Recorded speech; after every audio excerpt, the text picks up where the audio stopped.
গতদিন আলোচনা করেছিলাম বেশ কিছু বিষয় নিয়ে, cleansing children in arrogant, terrified, knows no one, screaming, clings to those near child। এই রূপটা নিয়ে একটু আলোচনা করছিলাম।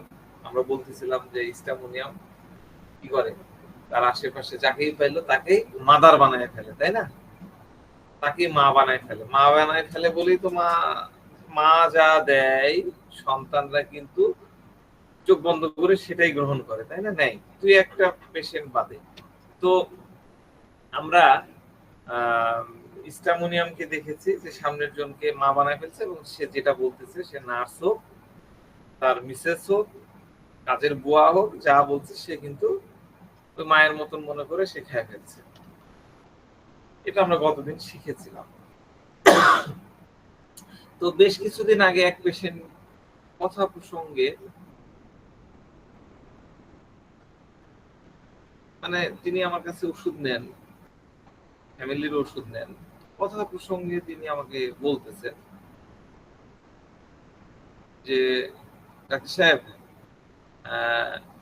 এই চেম্বারটা কি আপনার নিজের?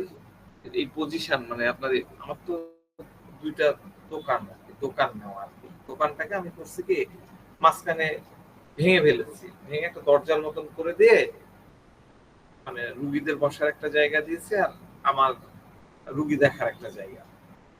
তো উনি বলতেছেন যে স্যার এই চেম্বার বা এই দোকানটা কি আপনার নিজের পজিশন, নিজস্ব কিনা? আমাদের এখানে পজিশন বিক্রি হয়, মানে আপনি কিনে নিলেন ওইটা আজীবন আপনার, হ্যাঁ, মানে ভাড়া বা ওই রকম আপনাকে বাড়িওয়ালা তুলেও দিতে পারবেন, আপনার পজিশন তো আপনার। আমি তাকে বললাম কেন কেন জিজ্ঞাসা করছেন বলুন তো। পেশেন্ট বলছে আপনি তো আবার আমাদের ছেড়ে যাবেন না তো? আমি একটু তাকালাম, কি ব্যাপার, এই কথা বলছেন কেন? তো বলতেছে আমি আপনার কাছে ওষুধ খাওয়ার আগে অমুক ওই বাজারে একজন ডাক্তার সাহেব বসতেন, অমুক নাম বললো, আমি নাম বলতেছি না, উনি ছিলেন, অনেক ভালো ট্রিটমেন্ট করতেন, আমরা দীর্ঘদিন তার কাছে মেডিসিন খেয়েছি, আমার বেশ ভালো লাগতো, কিন্তু জানি না তিনি কোথায় চলে গেলেন।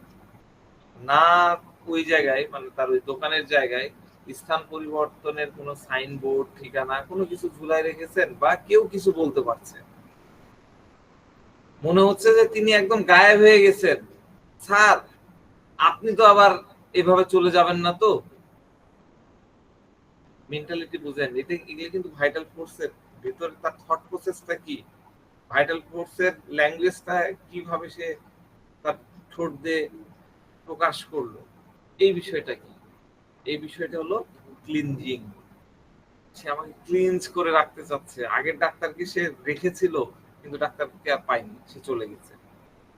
আপনি যদি লিটারেলি চিন্তা করেন, একজন ছোট বাচ্চা তার মাকে যেভাবে আঁকড়িয়ে ধরছে, এই অ্যাডাল্ট পেশেন্টটা, আমি একজন ডাক্তার বা আপনি একজন ডাক্তার, আপনাকেও সিম্পলি ঠিক একই ভাবে স্পেসিফিকলি ওই মা যেভাবে বাচ্চাকে ক্লিনস করে রেখেছে, এই পেশেন্টও কিন্তু আপনাকে ওইভাবে ক্লিনস করে রাখবে, আমাকে ক্লিনস করে রাখবে, ডাক্তারকে ক্লিনস করে রাখবে। এইটাকে যদি আপনি খুব সূক্ষ্ম মিনিং করতে যান, খুব ডিপ থিঙ্কিং করে বিশ্লেষণ করতে করতে যান, তাহলে আলটিমেটলি সে সিম্বলিক ভাবে, প্রতীকী ভাবে সে কিন্তু বলেই ফেললো যে ডাক্তার সাহেব আমি কিন্তু আপনার কাঁধে চড়ে বসেছি, আপনি আমাকে উঠাবেন, আপনি আমাকে যা করেন করেন। যেমনটা মাদারকে ক্লিনস করে বাচ্চা কাঁধের উপরে বসে, আমার মা যা করবে তাই, তার জান বাঁচানোর দায়িত্ব কার? বাচ্চার জান বাঁচানোর দায়িত্ব কার? তার মায়ের। আর সেও বলছে যে আপনি আমার মায়ের মতন, আপনি ডাক্তার কিন্তু আপনি আমার মায়ের মতন, আমাকেই যত্ন নেবেন, আপনি আমার জান বাঁচাবেন। তাহলে দেখেন, ক্লিনজিং পার্সন ফার্নিচার বা ক্লিনজিং মাদার থেকে আমরা কিভাবে carried desire to be carried shoulder ওভারে লিঙ্ক আপ করে ফেললাম। বুঝতে পারলাম? এইটুক জায়গা বুঝতে না পারলে ভিডিওটা আরেকবার দেখবেন। এখানে খুব সুন্দর আমি একটা ক্লিয়ার মেসেজ আপনাদেরকে দিয়ে দিলাম কিভাবে একটা রুব্রিক্সের মতো একটা রুব্রিক্সের ভাবনা ঢুকে থাকে। তো রুব্রিক্স কি বললাম? Carried desire to be carried shoulder over, আমি বারবার লিখে দিচ্ছি, আজকে দিচ্ছি না। তো এই শোল্ডারের আরেকটা উদাহরণ দিই, তাহলে আরেকটু ভালো বুঝতে পারবেন।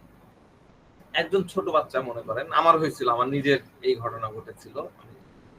বড় পুকুরে, আমি তখন সাঁতার ওইভাবে শিখিনি, তো এরকম একটা বাচ্চা 6-7 বছরে, সে সাঁতার জানে না। সে গ্রামের বাড়িতে, দাদার বাড়িতে বেড়াতে গেল। সেখানে ছোট বাচ্চাদের পাড়ার আশেপাশে চাচা ভাতিজা যেগুলা থাকে, ছোটখাটো বাচ্চা কাচ্চা, তাদের সাথে একসাথে তারা করলো কি, গ্রামে আমাদের এলাকাগুলোতে বলে হচ্ছে খাড়ি, আপনাদের বিভিন্ন জায়গায় ওই নালা বা মানে ড্রেন টাইপের, মানে নদী না, কিন্তু নদীর থেকে একটু ছোট টাইপের একটা খাড়ি বলে, মাঝখানে একটু গভীর থাকে, কিন্তু ধার গুলা ইয়ে থাকে, পানি মূলত এটা জল সেচ করার জন্য, ক্যানেল, ক্যানেল ইংরেজিতে ক্যানেল বললে ভালো হয়। খাড়িতে গেল গোসল করতে, তো সে বাচ্চা ধীরে ধীরে ওই খাড়ির ধার ধরে ধরে সে সাঁতার কাটার চেষ্টা করছে। সে তো সাঁতার জানে না, শেখার চেষ্টা করছে, মানে হাত পা ছড়াচ্ছে। হঠাৎ করে খাড়ি হয় কি, এরকম থাকতে থাকতে এইভাবে পড়ে যায়, কাপটা এরকম হয়ে গর্ত হয়ে যায়, কারণ পানি ধরে রাখার বিষয় আছে। হঠাৎ তার পা ওই ধারে চলে যায়, এই পর্যন্ত পানি ছিল, এরকম স্লিপ কেটে একটু খাড়ির ধার থেকে একটু দূরে সরে গেল। তো যেখানে পানি হয়তো এইরকম এক নাক পর্যন্ত বা এই মুখ পর্যন্ত হয়তো পানি হবে, কিন্তু ওখানে দাঁড়ান তাহলে ওই পরিমাণ পানি হবে। তো সেখানে সে স্লিপ কেটে ওই রকম পানির মধ্যে চলে গেল। তো ওই সব গ্রুপ ধরে ছেলে পেলে গেছে, ওই ছেলে পেলে গুলোর মধ্যে একজন লম্বা, লম্বা একই বয়সী কিন্তু লম্বা থাকে না, সে একটু লম্বু টাইপের ছিল। সে দেখতে পেলো যে ওই শহর থেকে ওই ছেলেটা যে এসে সাঁতার জানে না, সে ওরকম হয়ে ডুবে যাচ্ছে আর ওরে হাবুডুবু খাচ্ছে, পানি খাচ্ছে। তখন সে কি করলো, ওই ছেলের দিকে তার হাতটা বাড়াই দিল, এই ধর ধর আমাকে ধর, হাতটা বাড়াই দিল। তো স্ট্যামোনিয়ামের অবস্থাটা, মনের অবস্থাটা ঠিক এরকমই হয়। আমি এখন মরে যাচ্ছি, তো যা কিছু পাবো আমি তাকে খুব শক্তভাবে ধরবো। ছেলেটা হাত যখন দিতে পপ করে ধরে খুব শক্তভাবে ধরলো, সম্পূর্ণভাবে ধরে ফেললো।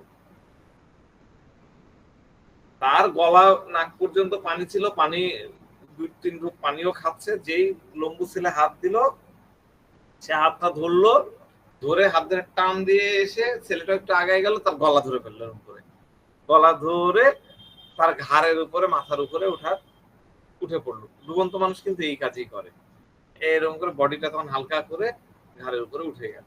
এই সেম জিনিস স্ট্যামোনিয়ামের ক্ষেত্রে ঘটে। আমাদের এই তার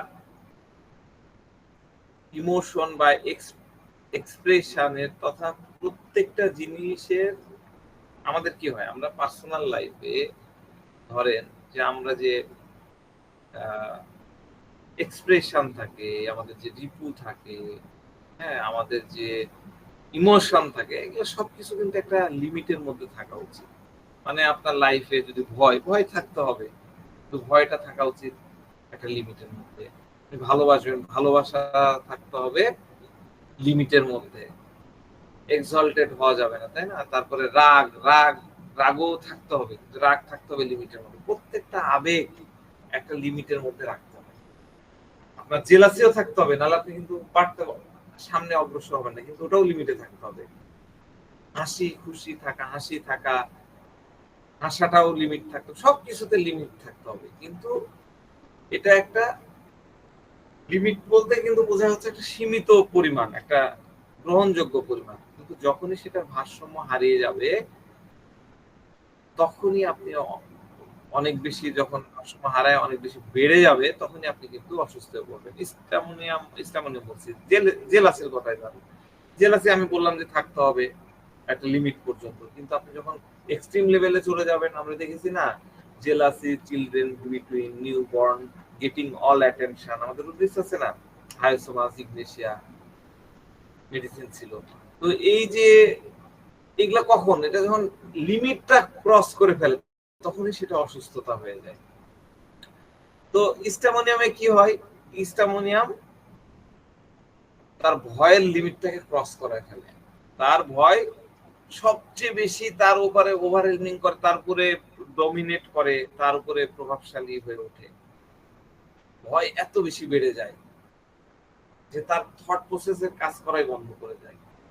তো এরকম ভয় পাওয়া শিশুকে, যে বাচ্চা, মানে আমি গতদিন মনে হয় বলতেছিলাম একটা বাচ্চার কথা, যে বাচ্চার পায়ে একটা ক্র্যাক ছিল, একজিমা টাইপের, এবং সেখান দিয়ে রক্তক্ষরণ হতো। তো তার যদি আপনি সিমিলিমাম করতে পারেন, এই ক্র্যাক গুলা দেখবেন উইদিন 1 উইক এই পেশেন্টটাকে স্ট্যামোনিয়াম দেওয়ার পরে 1 উইক সে ভালো হয়ে গেল। আমি এর আগেও বলেছিলাম যে একটা ছোট বাচ্চার মুখে অনেকগুলো আঁচিল ছিল, আঁচিলে আমরা আঁচিল দেখে মেডিসিন দিইনি, আমরা মেডিসিন দিয়েছিলাম স্ট্যামোনিয়ামের ভয়গুলা দেখে। বাচ্চারা যে রিয়াকশনটা দেখায় সেই রিয়াকশন দেখে উইদিন 7 ডেজ 5 ডেজ তার সবগুলা ক্লাস্টার্ড আঁচিল, মানে অনেকগুলা হাজার হাজার আঁচিল এই অঞ্চলগুলো পুরা আঁচিল নাই হয়ে গেল, আর শিশুর আচরণও চেঞ্জ হয়ে গেল। তো এইরকম আপনারা আপনার চেম্বারে আপনারা কিন্তু পাবেন। তো প্রথম ভিজিটে এই বাচ্চাগুলোকে দেখা যাচ্ছে যে এত ভয় পেত, আপনাকে কাছে পর্যন্ত যেতে দিত না, চিৎকার করতো। ওষুধ দেওয়ার পরে, স্ট্যামোনিয়াম দেওয়ার পরে এরকম আচরণ চেঞ্জ হয়ে যায়। প্রথম দিকে কি হতো, প্রথম দিকে সে ডাক্তারকে কি মনে করতো, এনিমেল মনে করতো, যে এনিমেল তার দিকে তাকালেই সে কান্না শুরু করে দিত, ডাক্তারকে সে কাছেই আসতে দিত না। এখন সে এনিমেলকে, সেই ডাক্তারই আছে, সেই পার্সন, আপনি সেই পার্সন যাকে আপনাকে এনিমেল মনে করতো, সে এখন এনিমেল মনে করছে না, ফলে সে আর কান্না করছে না। খুব সিম্পল হিসাব, তার শরীরে হাত লাগাতে দিচ্ছে, পা চেক করতে দিচ্ছে। তো আপনারা হয়তো ভাবছেন যে ওষুধ খেয়ে তার 70-80% ঠিক হয়ে গেছে, হ্যাঁ, এই জন্যই তার আচরণের পরিবর্তন হয়ে গেছে, যেহেতু ক্র্যাক সেরে গেছে তাহলে তার আচরণ। বিষয়টা কিন্তু এরকম না। যেমন অনেকেই বলে যে হাই ব্লাড প্রেশারের জন্য মাথা ব্যথা করছে, কেউ কিন্তু বলে না যে প্রেশারটা কেন বাড়লো, কোত্থেকে আসলো। সবাই বলে যে স্যার আমার 5 বছর থেকে মাথা ব্যথা, বিপি বেড়ে গেলে আমার মাথা ব্যথা হয়। হ্যাঁ, কিন্তু পজিশনটা কিন্তু কেউ ইয়ে করে না, আমাদের করে দেখি। আবার ধরেন রুগী আসছে, রুগী আসলো, এসে বলছে স্যার আমার পিরিয়ড না ঠিক মতো হয় না। তো ঠিক মতো হয় না, তো এর জন্য কি করছেন? স্যার অনেক ওষুধ খেয়েছি, ঠিক হচ্ছে না। তো যখন ঠিক হচ্ছে না, তো আমাকে গাইনি ডাক্তার বলছে আপনার ওজন বেড়ে গেছে, ওজন কমান। তো তিনি বলছেন যতক্ষণ না, মানে গাইনি ডাক্তার কি বললেন, যতক্ষণ না আপনার ওজন কমবে ততক্ষণ আপনার পিরিয়ড ঠিক হবে না, যতক্ষণ না আপনার ওজন কমবে ততক্ষণ না আপনার পিরিয়ড ঠিক হবে না। কিন্তু স্যার আমি তো না খেলেও বেড়ে যায়, আমি পানি খেয়ে থাকি তাও আমার ওজন বাড়ে। বলে না রুগীরা, আমার ওজন তো কমাতেই পারছি না, বরং বাড়ছে। আমার পিসিওডি আছে, পলিসিস্টিক ওভারি আছে, আমার হরমোন ইমব্যালেন্সড হয়ে আছে,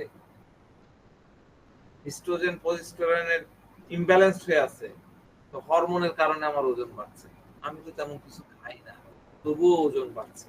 আমি তেমন কিছু খাই না, তবুও ওজন বাড়ছে।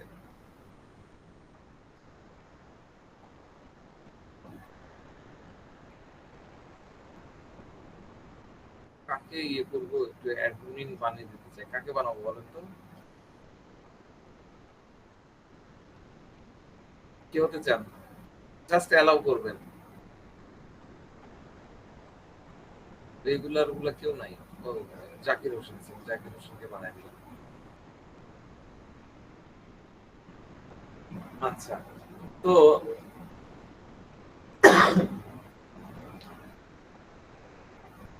রুবি বলছে যে আমি কিছু খাই না তবু ওজন বাড়ছে। তাহলে রোগের গতি সম্পর্কে আমাদের আইডিয়া কিন্তু মিলছে না। তো যাক, আমরা এগুলো বোঝার চেষ্টা করব। আমাদের কাছে এরকম অনেক পেশেন্ট আসবে, এসে বলবে স্যার কাশি হয়েছে, জ্বর হয়েছে, স্যার ওটা আবার হয়ে গেল না তো? কেন কেন কি হলো? না স্যার, আসলে হয়েছি আমাদের মহল্লাতে 3 জন পজিটিভ হয়েছে। দেখেন, আমি কিন্তু এর আগেও বলেছি স্টামোনিয়াম কিন্তু সহজে তার রোগের নামটা মুখে নিতে পারে না, রোগের নাম বলতে পারে না, ওইটা বলতেও তার ভয়, মানে ভয়ের লেভেলটা চিন্তা করে। আমাদের মহল্লাতে না 3 জন পজিটিভ হয়েছে। যখনই জানতে পারলাম তারপরের দিন থেকে আমার গলা ব্যথা শুরু হলো।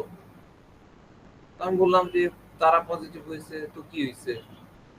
না স্যার, আমি তো তাদের সাথে মিশিনি, দেখাও করিনি, কিন্তু আমি ওই পথ দিয়েও যাইনি, আমি ওই গলিতেও হাঁটিনি, তো আমার মহল্লাতে এই রোগবালা এসে গেছে, তারপরের দিন থেকে তো আমার শুরু হয়ে গেল। স্যার টেস্ট করে দেখবো নাকি? বারবার হয়ে গেল না তো? মানে করোনার সময়ের কথা বলতেছি, অথবা এখন এই ডেঙ্গুর সময়ও এই টাইপের কথাবার্তা আপনি শুনতে পাবেন। আমরা কিন্তু আমাদের প্রায় এই টাইপের ডায়ালগ আমরা রোগীদের কাছ থেকে শুনি। তো এইরকম ক্ষেত্রে আপনি স্ট্যামোনিয়াম দিবেন। করোনার সময় তো আমরা শত শত স্ট্যামোনিয়াম দিয়ে রোগীকে তার এই মেন্টাল স্টেট থেকে বাইরে নিয়ে আসছি। রোগী এসে স্যার রাজশাহীতে শুনলাম 4 জন ধরা পড়ছে। কি ধরা পড়ছে? স্যার কি অসুখ? পিড়াপিড়ি করবেন তখন নাম বলবে, এবং যদি চোখে মুখে স্যার আমার দিকে দেখেন স্যার, এইরকম কেসগুলোতে স্ট্যামোনিয়াম দিবেন।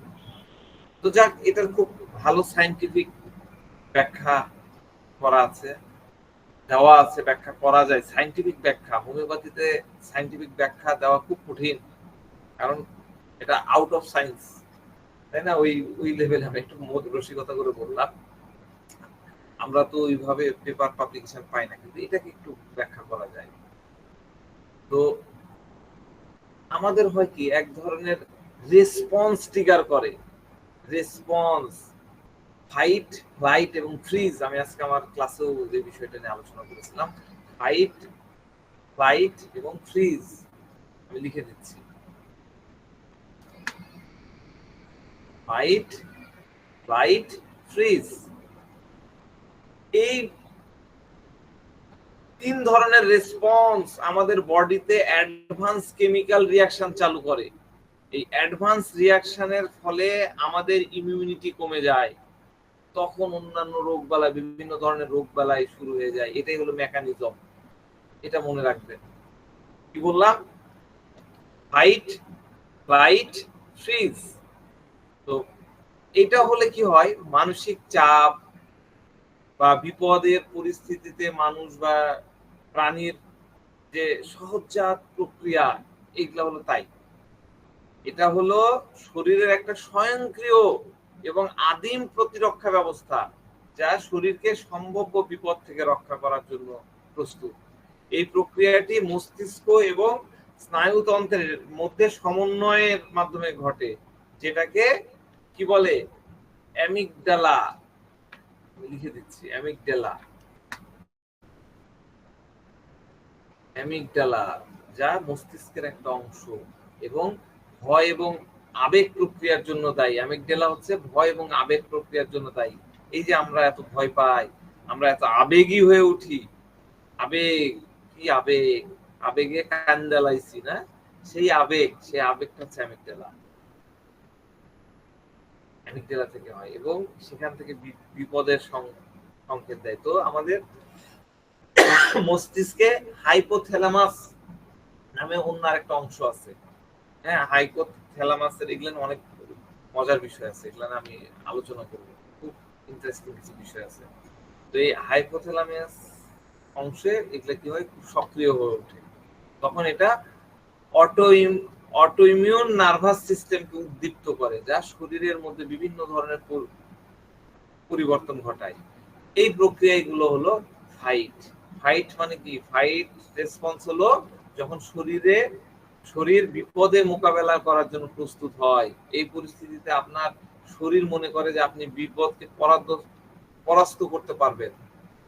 এই প্রক্রিয়ার লক্ষণগুলো হলো যে তখন হৃদস্পন্দন, হার্টবিট এবং ব্লাড প্রেশার অনেক বেড়ে যায় এই ফাইট হলে, ঠিক আছে? এবং শরীরের পেশিগুলোতে চামড়াগুলোকে টেনে টেনে, বলে না যে এই ঘাট টেনে ধরতেছে, এটা ফাইটের জন্য হয়। এগুলা হোমিওপ্যাথিতে কাজে লাগানো যায়, আমি আলোচনা করবো পরে।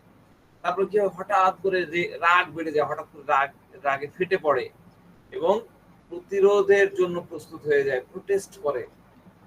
এরপরে কি, ফ্লাইট বললাম, ফ্লাইট রেসপন্স হলো শরীরের বিপদ থেকে পালায়নের জন্য প্রস্তুত হয়। এই অবস্থায় আপনার শরীর মনে করে যে বিপদ মোকাবেলা করার থেকে পালিয়ে যাওয়া, দেখেন স্টামোনিয়াম পালিয়ে যায়, এসকেপ অ্যাটেম্প করে, হাইসোমাসও করে, এই বিপদ মোকাবেলা করার থেকে বরং পালিয়ে যায়। এই প্রতিক্রিয়ার লক্ষণগুলো হলো অত্যাধিক অস্থিরতা, ছটফটানি, দৌড়ানো বা দ্রুত কোনো জায়গা থেকে সরে যাওয়ার তীব্র আকাঙ্ক্ষা, বুক ধরফরানি, শ্বাস, আর কি 3 নাম্বারটা বললাম ফ্রিজ। ফ্রিজ রেসপন্স হলো যখন শরীর এতটাই আতঙ্কিত হয় বা হতভম্ব হয়ে যায় যে কোনো প্রক্রিয়া জানাতে পারে না। এটা একটি প্রতিরক্ষা ব্যবস্থা। যে কোনো প্রাণী বা ব্যক্তি বিপদ এড়ানোর জন্য স্থির হয়ে যায় বা জড়ো হয়ে যায়। যেমন কোনো শিকারী প্রাণী থেকে বাঁচার জন্য, হরিণের কথা ভাবেন, হরিণ কি হয় যে ঝোপের মধ্যে মাথা দিয়ে স্থির হয়ে গেল, জড়ো হয়ে গেল। তো এটাতে কি কি বৈশিষ্ট্য থাকে, লক্ষণগুলো প্রকাশ পায়, সেটা হলো শরীরের অঙ্গ প্রত্যঙ্গ গুলো জমে যায়, স্থির হয়ে যায়, প্যারালাইজ টাইপের আর কি। তারপরে হার্টবিটটা কমে যায়, বেশি শিথিল হয়ে যায়, কোনো কথা বলতে পারে না। ইয়ে হয় না, আমি কি বললাম গতদিন, স্টামোনিয়াম মানে delirium talking in foreign tongue, কি বলতেছে বলতে পারতেছে না, কথা বাড়াচ্ছে না, কোনো কথা বলতে পারে না, সিদ্ধান্ত নিতে অক্ষম। স্টামোনিয়াম তো সিদ্ধান্ত নিতেই পারে না। এই যে আমি গতদিন বললাম এই টিকেট নাই, এটা নাই, ওটা নাই, সালাম কালাম দেয় না, এই সিদ্ধান্তটা নিতে হয়, প্রসেসিংটাই তো তার বন্ধ হয়ে যায়। আর নিজেকে ঠান্ডা বা নিস্তেজ ভাব অনুভব করে। তো এই 3 প্রক্রিয়া বিপদের ধরনের উপরে নির্ভর করে ভিন্ন হতে পারে। তো একটা নির্দিষ্ট পরিস্থিতিতে একজন মানুষ হয়তো ফাইট প্রক্রিয়াটা দেখাতে পারে, আবার অন্য পরিস্থিতিতে ফ্লাইট বা ফ্রিজের মতো প্রতিক্রিয়া দেখাতে পারে। তো বলা যায় করোনা প্যান্ডেমিক হলো, মানে মহামারী হলো, তারপরে অনেক ব্যক্তির স্টামোনিয়াম হয়ে গেছে, স্টামোনিয়াম প্রয়োজন। আর আমরা কিন্তু প্রচুর রোগীকে স্টামোনিয়াম দিয়ে একদম কিওর করতে সক্ষম হয়েছে। আরেকটা বিষয় হলো ওষুধ খাওয়ানোর পর আপনাকে দেখতে হবে যে তার সেই ভয়, যে ভয়টা দেখে স্টামোনিয়াম দিয়েছিলেন, সেটা শেষ হয়ে গেছে কিনা, গায়েব হয়ে গেছে কিনা। সেই বাচ্চাটিকে, ওই যে পায়ের ক্র্যাকালা বাচ্চা বা ওই যে আরেকটা বাচ্চার কথা বললাম যে এরকম ক্লাস্টার্ড আচিল, একটা খুদে আচিল, সেই তাকে ওষুধ খাওয়ানোর পরে তার ভয় কেটে গেল। সে তখন তার গায়ে হাত লাগাতে দিচ্ছে, চেম্বারে সে সব কিছু করছে, কোনো কিছুতেই যেন মনে হচ্ছে তার আসে যায় না, অনেকটা ডান পিঠে টাইপের হয়ে গেছে, হাসছিল, হাসি মুখে সবকিছু করছিল, কারণ তার ভয় ছিল না, ভয় চলে গেছে। তো প্রথমবার যখন কেস টেকিং করেছিলাম, তখন এই ক্র্যাকালা বাচ্চার মা জানিয়েছিল যে এই আমার বাচ্চা বাসায় যদি কলিং বেল চাপলো কেউ, সে খুলতে যায়, যে যদি দেখে কোনো ভিক্ষুক অথবা এই যে আমাদের এলাকাগুলোতে মাদ্রাসার লোকজন আসে, চাঁদা নিতে আসে, তারা তো এই যে বড় আলখেল্লা টাইপ করে থাকে, লম্বা দাড়ি, এইরকম লোক দেখলে বাচ্চা দৌড় দিয়ে একদম রুমের ভিতরে চলে যায়, বারান্দাতেও থাকে না, উঠানো আসে না। তো এইরকম লিটারালি স্ট্রেঞ্জারের ভয়, এটা কিন্তু ওয়ান কাইন্ড অফ স্ট্রেঞ্জারের ভয়, সে ওই বেশভূষার সাথে পরিচিত না, স্ট্রেঞ্জ, এই ভয় থাকে। তো তার মধ্যে কি কি ভয় থাকে, তার মধ্যে ভয় থাকে যে আমি এর সাথে ইন্টারঅ্যাক্ট করতে গেলে আমার সাফারিং বাড়বে, সে হয়তো আমাকে অ্যাটাক করবে, এ তো স্ট্রেঞ্জার, এই সিচুয়েশনটা তার কাছে নতুন, নিউ সিচুয়েশন, এইরকম ভাবনাগুলো তার মধ্যে আসে। Fair suffering of, fair attack of being, fair stranger of, fair new situation. তো এইরকম স্ট্রেঞ্জের ভয় তার থাকে। এই অদ্ভুত, মানে তার কাছে মনে হয় প্রত্যেকটা জিনিস অদ্ভুত, স্ট্রেঞ্জ।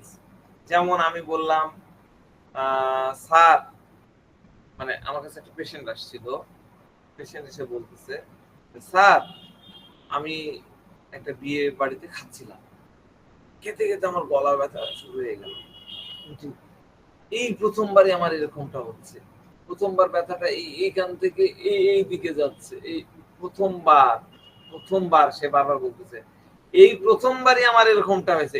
এটা কিন্তু খুব ইম্পর্টেন্ট, প্রথম, ফার্স্ট টাইম রুগী এসে বলে এই ফার্স্ট টাইম আমার এই প্রবলেম হলো, এটা লিখে নেন, এই ফার্স্ট টাইম, প্রথমবার। প্রথমবার আমার এই ব্যথাটা এই দিক থেকে এই দিকে যাচ্ছে, আমার এর আগেও গ্যাস হয়েছে কিন্তু এইরকম হয়নি, এই প্রথমবারের মতন এরকম হয়েছে।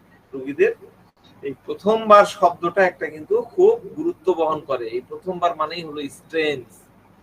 যেমন ওই ছোট বাচ্চার কথা বললাম, স্ট্রেঞ্জ তার কাছে কে? রিক্সাওয়ালা, চাঁদা চাইতে আসছে সেই মাদ্রাসার লোকজন, ভিক্ষুক ভিক্ষা চাইতে আসছে, এটা দেখে ছোট বাচ্চা ভয় পাচ্ছে, সে স্ট্রেঞ্জ কিছু দেখছে।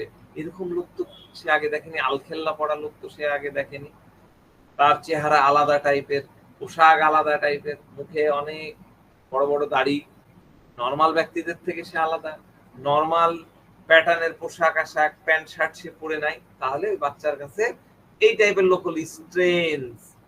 এটি স্ট্রেঞ্জের ভয়। আমরা এই ভয়গুলো বাচ্চাদের মধ্যে দেখি। বড়দের মধ্যে কিভাবে দেখা যায়? ওই যে বললাম, বিয়ে বাড়িতে গেলাম, স্যার এই প্রথমবার আমার এখান থেকে এরকম হয়েছে। বুঝতে পারছেন? ভাবনা এক, কিন্তু ছোটদের ক্ষেত্রে আলাদা, বড়দের ক্ষেত্রে আলাদা, বুঝটা আলাদা। তাহলে ভয়ের বিষয়টা বুঝতে পারলেন। আরেকটা বিষয়, গতদিন যে লোকটার কথা বলতেছিলাম, ওই যে আমার এলাকার মধ্যে মানে পেছনেই, খেতে খেতে অর্ধেক ফেলে আসলো, এসেই বলছে স্যার আমার একটু ব্লাড প্রেশার চেক করেন। এরকম কেসে আবার দেখলে এরকম আসলো, খাবার ফেলে আর সরাসরি স্টামোনিয়াম দিয়ে দিবেন আর বগল বাজাবেন, ক্যাকু ক্যাকু করবেন, এটা কিন্তু হবে না। তাকে একটু চেক করে দেখেন আসলে তার অ্যাসিডিটি আছে কিনা, বিপি কত, ঠিক আছে? এই বিষয়গুলা আপনাকে দেখতে হবে। যদি ওরকম সিগনিফিকেন্ট কিছু না পান, তাহলে তো ডেফিনেটলি আপনি নিয়ে নিতে পারবেন ডিলুশন ডেঞ্জার ইমপ্রেশন অফ, আর ডেঞ্জার ইমপ্রেশন চলে আসছে, স্যার দেখেন দৌড়াতে দৌড়াতে চলে আসছে। এমন নয় যে প্রত্যেকটা গুরুতর কেসে সত্যি সত্যি হার্ট অ্যাটাক হয়েছে এবং আপনি প্রেশার মাপেন নিশ্চিত হন। আপনার ক্লিনিক্যাল নলেজেরও তো প্রয়োজন আছে না, ওটাও আপনাকে কিন্তু ব্যবহার করতে হবে। আপনি যদি কনফার্ম হন তাহলে ওরকম সমস্যা না, আপনি ওষুধ দিয়ে দেন। আপনি বলুন যে আমি একটু চেক করে দেখি আপনার বিপি, হার্টবিট তো আমি দেখলাম সবকিছু ঠিকই আছে, কোনো সমস্যা নাই। আপনি বলবেন কিছুই হয়নি, আপনার সবকিছু ফার্স্ট ক্লাস আছে, তখন দেখবেন এই এই পেশেন্টের ক্ষেত্রেই তাই হয়েছিল। সে এসে দেখালো আমার সব ঠিক আছে, বিপি তো আপনার 120/80 একদম ফার্স্ট ক্লাস, এর থেকে তো আর ভালো হয় না। এবার রোগী তো প্রথমে সেইভাবে বসলো, আমি গতদিন দেখালাম না চেয়ারের উপরে এরকম করে কথা, আর এবার সে কি করছে, যখন বলে ফেললাম আরে ফার্স্ট ক্লাস কোনো প্রবলেম না, এবার লোক বই থেকে টাকা বললে আমি বলছিলাম না সব ঠিকঠাক আছে, মিছামিছি তুমি ভয় পাইয়ে দিলা, এমন ভাবে বইয়ের দিকে ব্লেম করতেছে। হ্যাঁ, লোকটার কথা শুনে বউ পুরো অবাক, ও ভাবতেছে যে আমি আবার কখন তাকে বললাম, সে নিজে নিজেই ভয় পাইছে। আর লোকটা বলছে দেখেন দেখেন স্যার, ও আমাকে ভয় পাইয়ে দিছে, আমার তোর কথা শুনে হার্ট অ্যাটাক হয়ে যাবে এরকম অবস্থা। আমার ভাই আপনার তো কিছুই হয়নি, সিম্পল অ্যাসিডিটি। হ্যাঁ আমি তো সেটাই ভাবছিলাম যে সিম্পল অ্যাসিডিটি হবে, চলো যাই একটু ডাক্তারের কাছে, নাহলে দেখেন। দেখেন ভয়টা কিভাবে অ্যাফেক্টেশনে রূপান্তরিত হলো। সে কিন্তু পরের যে অংশ বইয়ের ঘাড়ে চাপা দেয়, কিন্তু অ্যাফেক্টেশন। যখন প্রথমে কি ছিল, প্রথম ওই লোকের কাছে যখন দৌড়ায় আসলো তখন তার কাছে ওটা ছিল স্ট্রেঞ্জ, কিন্তু যখন আমি তাকে বললাম আরে আপনার প্রেশার তো 120/80, এ তো কোনো বিষয়ই না, এবার ওই স্ট্রেঞ্জটা ওই পার্সনের কাছে ফ্যামিলিয়ার হয়ে গেল, পরিচিত হয়ে গেল, তখন সে কি করলো, তখন সে অ্যাফেক্টেশন করা শুরু করলো। তখন সে কি করলো, আরে স্যার আমার দোষ নাই, বইয়ের দোষ, হাইডিং হিমসেলফ, সে নিজেকে হাইড করতে চাইলো, তখন সে লুকাচ্ছে, এই মুডে সে চলে আসবে। খালি মেয়ে মানুষের কথা কেউ শুনে মিছামিছি আমাকে ভয় পাওয়াই দিচ্ছে, খাবার ফেলে চলে আসছে। তো এরকমই আরেকটা বিষয় বলি, আরেকটু সুন্দর হবে, উদাহরণ দিলে তো মনে থাকে বেশি। তো একটা লোক চুল কাটছিল, চুল কাটতে কাটতে নাপিত বলছে যে এই আপনার কানে এখানে কি ভাই জান, এটা ফোড়ার মতো লাগছে, দেখে তো ভালো লাগছে না, কিরকম একটু কালার কেমন হয়ে গেছে। আমি হাত দিচ্ছি, আমার আবার ব্যথা করে, আমার তো ফোড়া নাই। যাক, তো সে বলতেছে নাপিত যে আপনি ভাই কিছু মনে করেন, আপনি ডাক্তারের কাছে যান, চেক করে দেখেন আবার ক্যান্সার হলো কিনা। ক্যান্সারের কথা শুনে রুগী একদম হ্যাঁ বলে কি অর্ধেক চুল কেটেছে, রুগী অর্ধেক চুল কেটে ওই রাখো রাখো রাখো রাখো পরে কাটছে, দৌড়াতে দৌড়াতে চলে আসছে, ডাক্তার সাহেব দেখেন এখানে কি হয়েছে, কোথায় কোথায় কোথায়, এই যে এখানে দেখেন দেখেন, আরে কিছু হয়নি তো, পোড়া পোড় অ্যাবসেস, কনফার্ম কনফার্ম এখানে কিছু হয়নি, কোন টেস্ট করবো কি, আরে না না এটা লিপোমা টাইপের, কোল্ড অ্যাবসেস টাইপের, লিপোমা চর্বি পিণ্ড, এর টেনশনে কিছু নাই, কনফার্ম ডাক্তার সাহেব, কোনো ক্ষতি হবে না তো, খারাপ কিছু না তো, হ্যাঁ রে বাবা আমি কনফার্ম বলছি, কোনো ইয়ে নাই, দেখছেন এই নাপিত বেটা মিছামিছি আমাকে ভয় পাইয়ে দিল, আমি বলছিলাম যে এতদিন ধরে এটা আছে কোনো সমস্যা নাই, ও আমাকে পুরো আমার সময়টাই নষ্ট, বুঝতে পারছেন,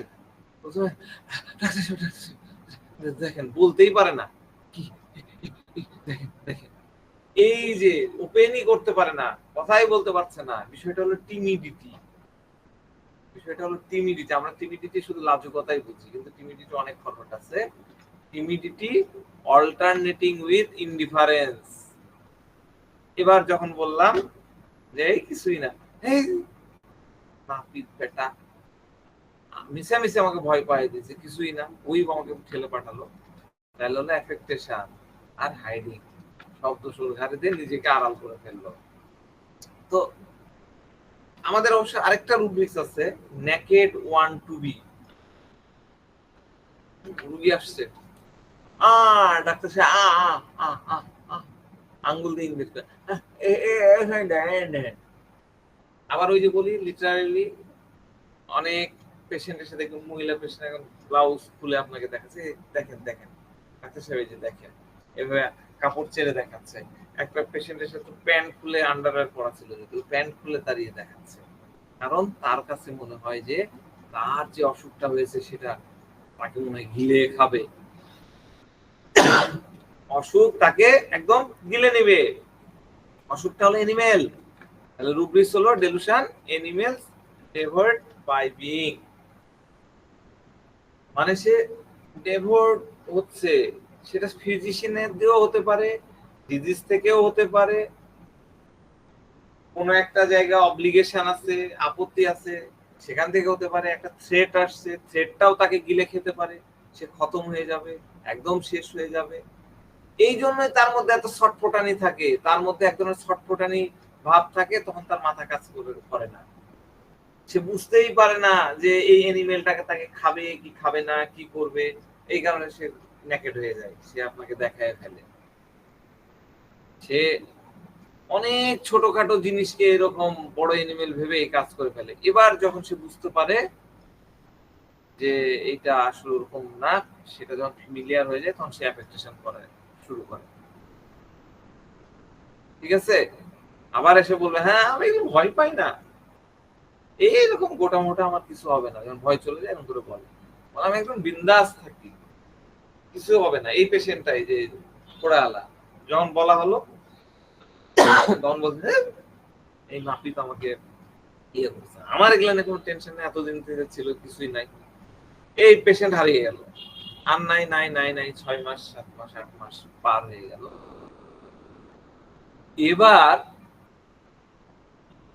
হঠাৎ সে জানতে পারলো তার আঙ্কেলের গালের উপরে কি যেন একটা হয়েছিল, সেটাকে বায়োপসি করছে, বায়োপসি করার পরে ক্যান্সার ধরা পড়ছে, এইটা শোনার পরে আবার তার চোখ বড় হয়ে গেল, ওরে বাবা এই গোটা থেকে ক্যান্সার হয়, এবার সে দৌড়াতে দৌড়াতে আবার নিয়ে এসে, ডাক্তার সাহেব আমারও তো এরকম গোলটি আছে, আমার আবার কিছু হয়ে গেল নাকি, আমাকে বায়োপসি দিবেন নাকি অন্য কিছু দিবেন নাকি, হ্যাঁ সে দ্রুত দৌড়িয়ে আসছে, স্যার স্যার স্যার স্যার দেখেন স্যার, ওই প্রথমবারে তার কাছে যেরকম মনে হয়েছিল অ্যানিমেল ডেভোটেড বাই বিং, আমাকে গিলে খাবে, তখন তার ভয় ছিল যে আমি তো এ নিয়ে সাফার করবো, আবার তার ওই ফেয়ার সাফারিং এর ভয়, আমাদের বুঝতেছে না ফেয়ার সাফারিং অফ, সেই ফেয়ার সাফারিং অফ তার মধ্যে চলে আসে, এরপরে আমি যখন তাকে আবার লাইট দিলাম, মানে আপনার তো এটা কোনো প্রবলেমই না, আপনার তো কোনো ঝামেলা নাই, তখন সেই ইনডিফারেন্স সাফারিং হয়ে গেল, ইনডিফারেন্স, ইনডিফারেন্স মানে কি,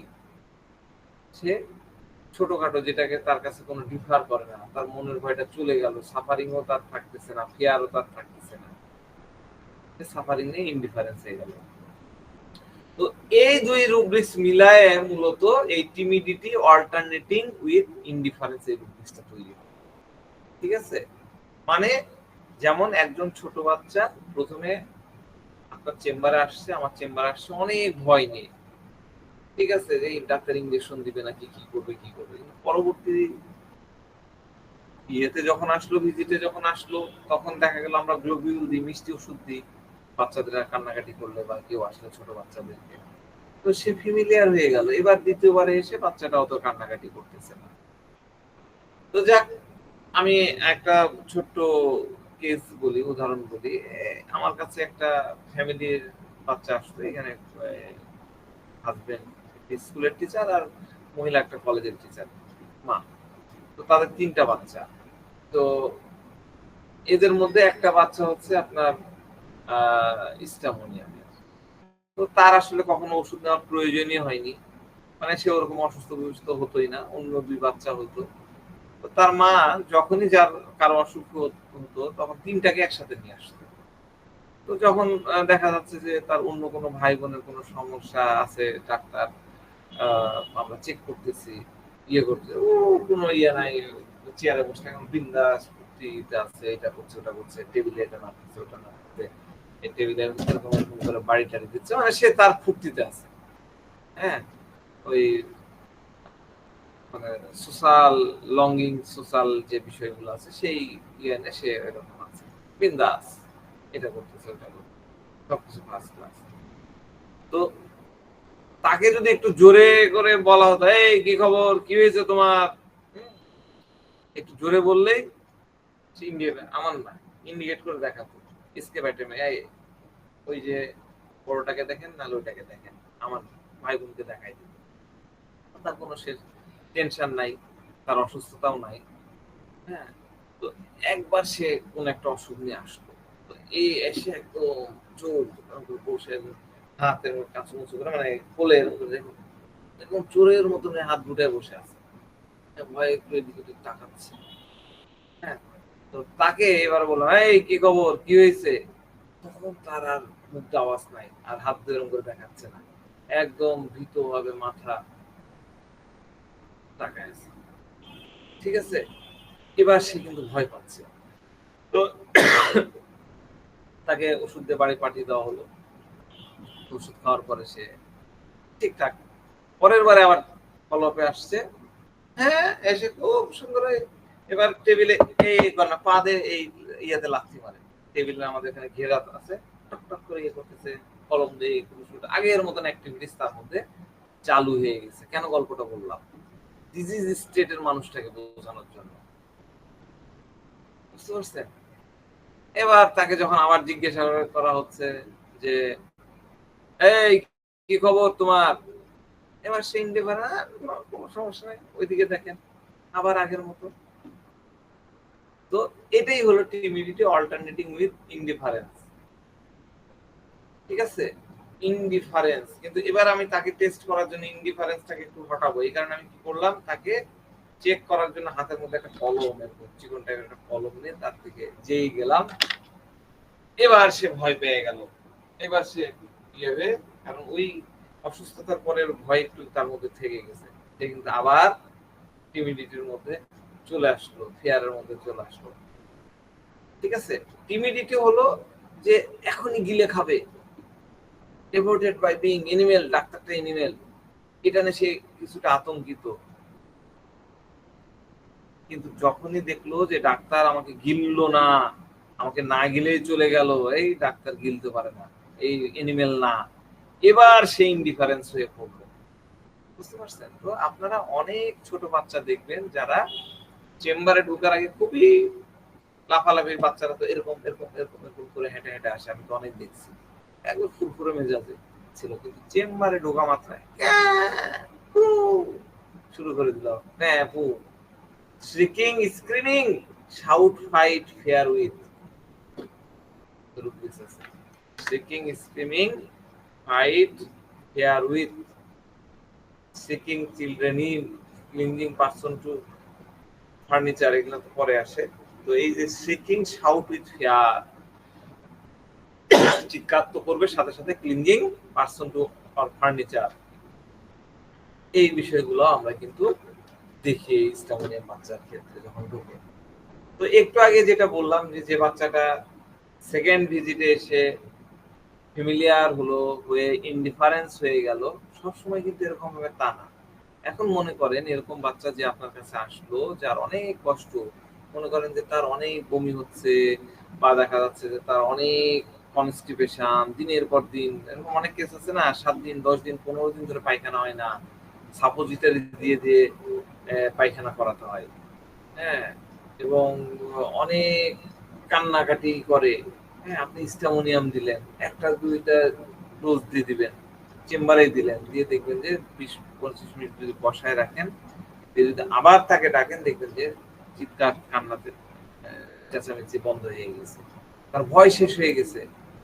এরকম ক্ষেত্রে অনেক সময় দেখা যায় যে যেটা 7 দিন 10 দিন ধরে পায়খানা হচ্ছে না, 2-4 ঘন্টার মধ্যে আবার পায়খানা হয়ে যাচ্ছে, খুব নরম পায়খানা, কোনো সাপোজিটরি দেওয়া হয়নি, তারপরেও তার স্টুল পাস হয়ে যাচ্ছে।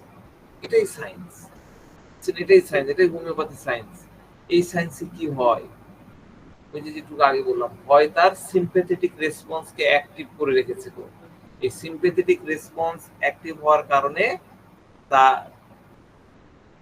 তার প্রবলেম গুলো হলো। আর যে হোমিও ওষুধ দিলেন, মানে হোমিওপ্যাথি হলিস্টিক মেডিসিন দিলেন, নট সিলেক্ট করলেন একটা মেডিসিন, অ্যালুমিনা কনস্টিপেশন হয়েছে, হ্যাঁ, বা সালফার, এরকম না, আপনি একদম হলিস্টিক অ্যাপ্রোচে মেডিসিন সিলেকশন করলেন, তখন তার সিম্প্যাথেটিক যে রেসপন্স ছিল সেটা ব্যালেন্স হয়ে গেল। এই ব্যালেন্স হতে যে সময়টা লাগবে, সেটা নিউট্রাল হয়ে যাবে, সেটা যেটা এক্সাজারেটিভ মুডে ছিল, তার হোল বডিতে সেটা প্রবলেম ক্রিয়েট করতেছিল, বিভিন্ন টাইপের সিমটম দেখাচ্ছিল, রোগ লক্ষণ দেখাচ্ছিল, সেটা হতে পারে অ্যাসিডিটি, মাইগ্রেনের সমস্যা, ডিসমেনোরিয়া, কনস্টিপেশন, যাই হোক না কেন, ওষুধ খেয়ে ওই রেসপন্স ম্যানিফেস্ট হয়ে তার রিলিফ এনে দিবে। বুঝতে পারছেন, এটা কিন্তু হোমিওপ্যাথি মুড অফ অ্যাকশন।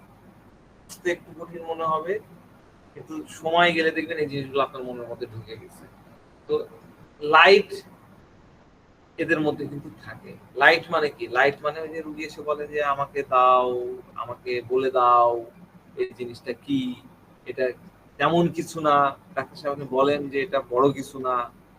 আবার এটা হতে পারে আমাকে একটু দেখেন, আমাকে একটু চেক করেন, আমাকে একটু রিপোর্ট লিখে দেন, আমাকে একটু রেফার করেন, রিপোর্ট কি কি করতে হবে সেটা লিখেন, যা করার কিছু করেন, কিন্তু এটা যে খারাপ কিছু না এটা আমাকে বলে দেন। এটা কিন্তু স্টামিনিয়ামের লাইট। কারণ সে যখন অনেক ডার্কের মধ্যে আছে, মানে সে জানতে চাচ্ছে, কি জানতে চাচ্ছে, যে এই ডার্কের উপরে লাইট করুক, এই ডার্কের উপরে লাইট করুক, আর সেটা নিয়ে সে বিস্তারিত বুঝুক, আমি সব বুঝতে চাই, জানতে চাই, তখন সে লাইট চাইবে। ফিজিশিয়ান বলে দিচ্ছে যে কোনো প্রবলেম নাই, আপনার কোনো প্রবলেম নেই, 120/80 প্রেশার, এটা নিয়ে আপনার কি এটা তো কোনো সমস্যা না, তখন সেই ইনডিফারেন্স মুডে চলে যায়। হ্যাঁ, তো আরেকটা উদাহরণ দিই। একটা পেশেন্ট আসছে, চেম্বারে ঢুকে এই হাই হ্যালো বা সালাম কালাম এগুলা কোনো বালাই নাই, কিছুই বলছে না, সরাসরি চেম্বারে, আমার সামনে একটা চেয়ার আছে, পাশে একটা চেয়ার আছে, সামনে যেহেতু ল্যাপটপ থাকে ওটা তো ওইভাবে দেখা যায় না, পাশে একটা চেয়ার থাকে, সেটা আমি পুরোপুরি দেখতে পাই, ওই চেয়ারে এসে বসছে আবার কিভাবে আমি দেখাতে পারতেছি না, ধরেন এটা চেয়ার, একদম চেয়ারের সামনে হয়ে একদম হাঁটুর উপরে এরকম করে নিয়ে ইয়ে করছে, দিয়ে হাঁটু এটা মনে করেন হাঁটু এরকম করে 2 হাত দিয়ে ইন্ডিকেট করে দেখাচ্ছে, দেখছেন কাল রাত থেকে আমি ভাবছি কোনো না কোনো পরিবর্তন তো হয়েছে, কিছু না কিছু একটা গোলমাল তো হয়েছে, হয়তো কোথাও আঘাত পেয়েছি, বুঝতে পারিনি, দেখেন এরকম ঢুল করছে। এটা কিন্তু কমিউনিকেটিভ না, এটাও বুঝতে হবে। হ্যাঁ, কিরকম ঢুল করছে, কোনো না কোনো ঝামেলা তো হয়েছে। আরে বাবা এত ভয় পাচ্ছেন কেন, কি হয়েছে? না স্যার দেখেন না, সকালে যখন বাথরুম উঠলাম, বাথরুমে গেলাম, তখন মনে হচ্ছে ওই জায়গাটা একদম জাম হয়ে গেছে, হাঁটুটা মনে হচ্ছে একদম জাম হয়ে গেছে। সে কি করলো, আমার হাত ধরে, স্যার একটু হাত এখন ধরে একটু হাত দেন না, হাত ধরে নিয়ে হাঁটুর কাছে নিয়ে গেল, কাছে তো কাছ থেকে আমি হাত রেখেছি ল্যাপটপের উপর, হাত নিয়ে স্যার একটু চেপে দেখেন, একটু চেপে দেখেন। আর সে যখন কথা বলতেছিল চোখ একদম, স্যার কি হয়ে গেল দেখেন দেখেন ডাক্তার সাহেব, আমি বুঝতে পারছি না, একদম ফিসফিস করে কথা বলছে। কি হয়েছে? তো আমি বললাম আচ্ছা এই হবে বা তার কিছু একটা হবে বা কোথাও আঘাত টাঘাত পাইছেন, এটা ভয়ের কিছু না। হ্যাঁ, রোগী বলে আচ্ছা আচ্ছা ঠিক আছে, আপনি একটু দেখেন না, ভালো করে চেক করে দেখেন না। এবার আমি তাকে সান্ত্বনা দেওয়ার জন্য নিজে থেকে আবার হাঁটু ভালো করে একটু দেখি কাপড়টা চাড়েন, এই দেখে দেখি করলাম। হ্যাঁ তেমন কিছু না, ওষুধ দেবো ঠিক হয়ে যাবে, হ্যাঁ ওষুধ না খেলেও এমনি এমনি ঠিক হয়ে যাবে, সান্ত্বনা দেওয়ার জন্য বললাম। হ্যাঁ হয়তো কোথাও আঘাত টাঘাত লাগছিল তো বুঝতে পারেননি। এবার হ্যাঁ আচ্ছা আচ্ছা আচ্ছা আচ্ছা ঠিক হয়ে যাবে তো, আরে বাবা এক ডোজ খান ঠিক হয়ে যাবে, কনফিডেন্স নিয়ে বললো। এবার সে কি করলো কি, যে সামনে বসেছিল সুন্দর করে চেয়ারে পেছনে হেলান দিয়ে বসে পড়লো। ঠিক আছে, এটাও কিন্তু ওই যে ইমিডিয়েট অল্টারনেটিং উইথ ইনডিফারেন্স। এই যে রুগীর চোখ বড় বড় করে আমার দিকে তাকায় তাকায় কথা বলতেছে, এটাকে আমরা কি বলি জানেন? এটাকে আমরা কিন্তু বলি লাইট ডিজায়ার। মানে সে কি কি চাইছে, সে লাইট চাচ্ছে, জানতে চাচ্ছে, সে শুনতে চাচ্ছে না বড় বড় করে। কেন চাচ্ছে? কারণ সে টার্কে আছে, সে তো জানে না এটা কি, কার থেকে হয়েছে, এটা ডার্ক, এটা স্ট্রেঞ্জ, হ্যাঁ সেটাকে সে জানতে চায়।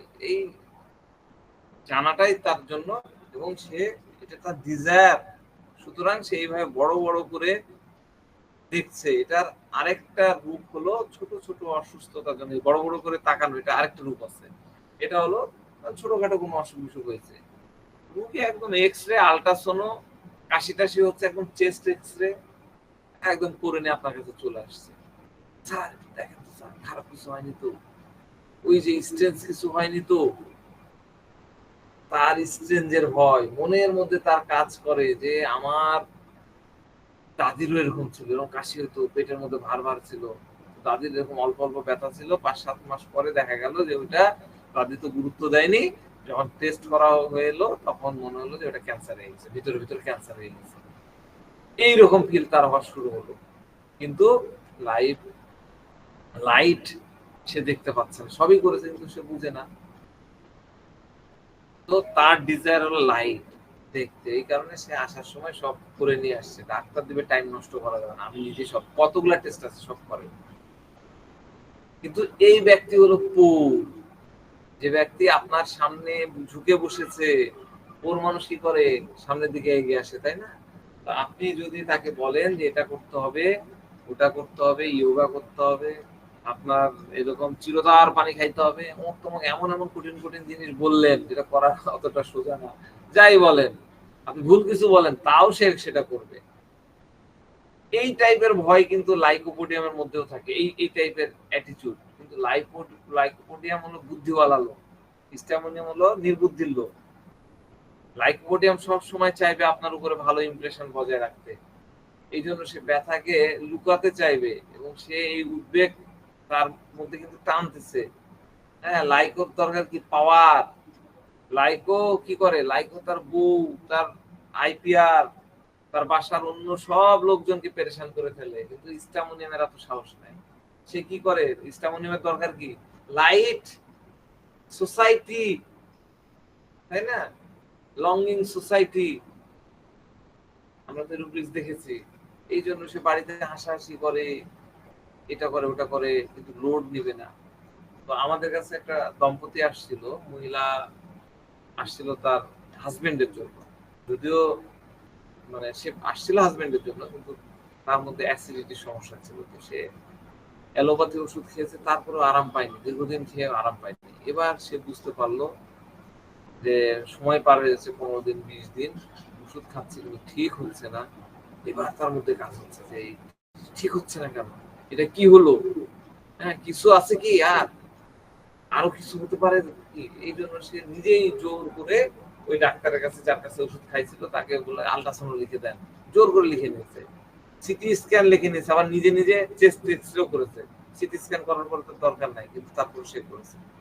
এইসব রিপোর্ট নিয়ে আবার আসছে। তো মহিলাটার স্বাস্থ্য অনেক ভালো, হৃষ্টপুষ্ট টাইপের, একদম ফসফরাস বডি, লম্বা টাইপের, লম্বা চওড়া। তো রিপোর্ট নিয়ে সে একদম সামনের দিকে ঝুঁকে আছে, হাজবেন্ডকে নিয়ে আসছে ঠিক আছে, কিন্তু তারও রিপোর্ট নিয়ে আসছে, একদম সামনের দিকে বড় বড় করে চোখ তাকিয়ে আছে।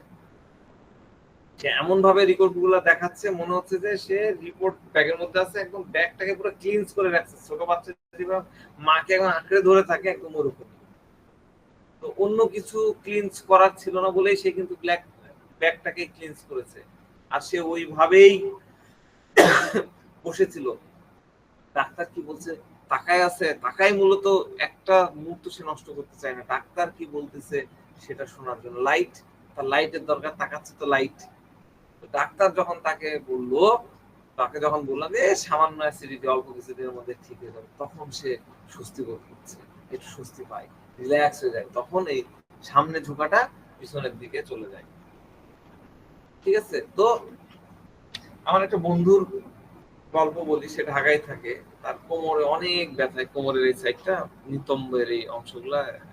তো মার্কেটিং এর জব করে, 50-100 কিলোমিটার মোটর বাইক ড্রাইভ করতে হয়, কোমরে ব্যথা করতো, সে প্রতিদিন লং ড্রাইভ করতে হয়। তো সে বলছে যে আমি ভাবছি যে এই মোটর সাইকেলের, আমার মনে হয় যে শকাপ থাকে না, যে ঝাঁকিটা কি বলে যেটা ইয়ে করে, শকাপ মনে হয় ডাউন, নষ্ট হয়ে গেছে, স্প্রিং এর পাওয়ার কমে গেছে। তো আমি শকাপ চেঞ্জ করলাম, এক জোড়া নতুন শকাপ লাগালাম, তারপরেও কিন্তু ব্যথা কমে না, ব্যথা বাড়ে। এরপরে একদিন হঠাৎ করে গোসল করছিলাম, করে এগুলাতে সাবান টাবান লাগাতে যায়, দেখি যে পশ্চাৎ দেশের থেকে মাংস নিতম্বের এই পশ্চাদের এই ভাঁজের এই জায়গায় এত বড় একটা ফোড়া, কিছু একটা ফোড়া, কি দিয়ে আমি আটকে গেলাম। হঠাৎ করে এটা কি হলো, ভয়, টমেটোর মতো সাইজের হয়ে গেছে, একদম মাথাটা পুরো ফুলে গেছে। সাথে সাথে তোকে ফোন দিয়েছি, ফোন দিয়েছে, সে তো পুরো অবাক, অবাক কি অ্যাস্টনিশড। মানে সে প্রথমে ভেবেছিল যে এটা কিছু না, কিন্তু হঠাৎ করে টমেটোর মতো ফোলা দেখে সে ঘাবড়ে যায়। হঠাৎ যা হয় সেটা হলো বিপজ্জনক, তাই না? হঠাৎ করে যা আসে সেটা বিপজ্জনক। আর এতে হঠাৎ হয় কারণ সে প্রথমে এটা নিয়ে অত ভাবেনি, ডিপ কোনো কিছু ইয়ে করেনি, সবকিছুকে হাসি খেলা মাস্তি নিয়ে ইয়ে করছে। বেলেডোনা গোত্রের না স্টামোনিয়াম, একই গোত্রের তো মেডিসিন, বেলেডোনার মতন হালকা ফুলকা থাকে, সেও হাসি খুশি থাকে। প্রথমবার কোনো কষ্ট হয় তখন তার কাছে স্ট্রেঞ্জ বোধ হয়, মনে করেন যে সে ঠিক আছে, অন্যদের সাথে গল্প গুজব করছে, তখন কেউ যদি বলে ধরেন যে এই ডেঙ্গু বা কোন একটা রোগ হচ্ছে, সেটা নিয়ে আলোচনা তো হয় 4-5 জন হলে। আমাদের তো বর্তমান জামানার এটা একটা কমন বিষয়, গল্পের মধ্যে রোগ বালাই নিয়ে আলোচনা আসবেই। তো ওগুলা হলো অত বেশি মনোযোগ দেয় না, এই স্টামোনিয়াম মনোযোগ দিবে না, সে বলে কি বলছে, গল্প তো গল্পের মতো। সে সোসাইটিকে এনজয় করে, গল্প নিয়ে বসে, হালকা ফুলকা ভাবে বসে। কিন্তু স্টামোনিয়ামের জায়গায় যদি হাইসেমাস হতো, সে বলে কি কি বললা কি বললা, মানে কান খাড়া করে শুনবে, নতুন নতুন রোগ, কি রোগ কি রোগ, আচ্ছা কি থেকে হয়, ও মশা থেকে, টাইফাস, ওই উপর মাইট থেকে, গুটে গুটে ইনকুইজিটিভ তো, কি লক্ষণ প্রকাশ পায় এই রোগের, সে নলেজ বাড়াতে থাকবে এভাবে প্রশ্ন করে করে। হ্যাঁ, তার সে ভাবে যে এই তথ্যগুলো নিয়ে রাখি, পরে কাজে লাগানো যাবে। আর স্টামোনিয়ামের কোনো ধ্যান দ্বারা কি বলছে, হাসি খেলা মস্তি এনে থাকবে। যখন প্রথম ঘটনা ঘটবে তখন তার মধ্যে ওই স্ট্রেঞ্জের বিষয়টা চলে আসবে, কারণ সে তো আগে থেকে জানতোই না, বিষয়টাতে ধ্যানই দাঁড়েননি। এই কারণে সে জানেই না ওই বন্ধুটা পড়লে অ্যাবসেস হয়েছে না পাইলস হয়েছে, এগুলা নামই শুনেনি, চিন্তাই করেনি। কিন্তু যখন খুলে গেছে, টমেটোর সময় আপনি ঘাবড়ে গেছে। বাপরে বেটা, পুরা রাশের ভাষা, বেটা পুরা কমর ভরে গেছে, আমার তো পিলিয়ে চমকে উঠেছে, কি করবো বেটা, আমি তো শেষ। ডায়লগ এরকম। তো ভয়, এত রক্ত আসলো থেকে, এই মানে এরা স্টামোনিয়াম, আমরা ওই যে পোস্টারের মধ্যে দেখেছিলাম না, বার্গারের পোস্টারের মধ্যে আলোচনা করছিলাম, এরা স্টামনা কিন্তু অনেক বড় করে বলেন। একটা লোক আসছিল, এই পাইলসের প্রবলেম, আমার পাইলসের রোগী প্রচুর, বুঝছেন, প্রচুর পাইলসের রোগী। আমার মনে হয় যে পাইলসের রেসপন্স আমার খুব ভালো হয়। তো এই পেশেন্টের 2-1 ফোঁটা হয়তো সামান্য একটু ব্লাড পড়েছে আর কি, পায়খানার সাথে গেছে বা এমনি গেছে। সে এমন ভাবে বলছে, মানে বড় করে টিলকে তাল, ডাক্তার সাহেব এটা নিচে, এটা রক্ত। এমন ভাবে বলছে শুনতেই পাচ্ছি না, বাথরুম ভরে গেছে। আরে সারা 2 ফোঁটা রক্ত দিয়ে কি পুরো বাথরুম ভরে যায়? এইরকম এক্সাজারেট করে সে বলে। হ্যাঁ, সূক্ষ্ম সেন্স তার দৃষ্টিতে অনেক বড় এক্সাজারেট ইয়ে করে। এবং স্ট্যামোনেমের একটা খুব বড় জিনিস লিখে নেন, উনার যতক্ষণ লাইট না হচ্ছে উনি উনার পয়েন্ট থেকে উঠবেন, ওই পয়েন্টেই পড়ে থাকবে। বেলেডোনার পেশেন্ট যদি হয়, তারই তো জাত ভাই বেলেডোনা না, তো মাথা ব্যথা, আরেকটা কি যেন ছিল, অ্যাটেন্ডেন্স আছে তাকে জিজ্ঞাসা করবে, মানে তার আর অন্য ইয়া নাই মাথার মধ্যে, তার কি কি প্রবলেম আরেকজনকে সে জিজ্ঞাসা করতেছে। তো এইরকম ছোটখাটো জিনিস দিয়ে আমরা কিন্তু ম্যান টু ম্যান ডিফারেন্সিয়েট করতে পারি, ম্যানকে পার্থক্য করতে পারি, ম্যান ইন ডিজিজটাকে চিনতে পারি।